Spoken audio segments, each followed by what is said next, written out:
Dahil sa tunay ninyong weekly task, isang maliit na camera ang ibibigay ko sa inyo.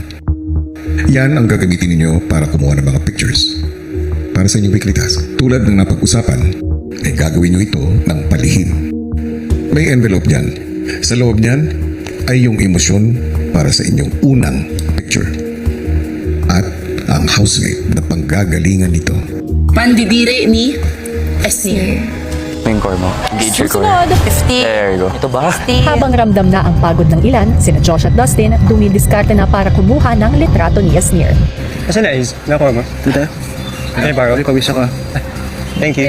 Dahil hirap pa rin makatsyempo, sa loob ng bahay nila sinubukang ipwesto si Esnier. Kamusta ka? Okay na naman. Kasi nag-aalala sa'yo si David. Bakit? Baka hindi ka daw okay. Ay, hindi okay ako. Seryoso? Okay. Ganun kasi siya. Masabi niya kausapin daw kita. Huwag mo daw pilitin. Hindi naman. Kaya pa naman. Magsasabi talaga ako pag hindi Hindi na yung naman. pawis-pawis ka. Ay, may pawis na ako. Hindi Weh. Sabi pawis ako sa iyo. Okay. Hindi Sabi na. mo maayos. Oh. Oh, hindi nga. Weh. Yan na yung pawis niyo. Iba yung pawis namin. Baho ko na kasi. Okay lang yan. Mas mabaho ko. Ayaw nga. Hindi Okay. May ano na. Walang ano eh. Baho. Oh. Mami nga. Bahala ka dyan.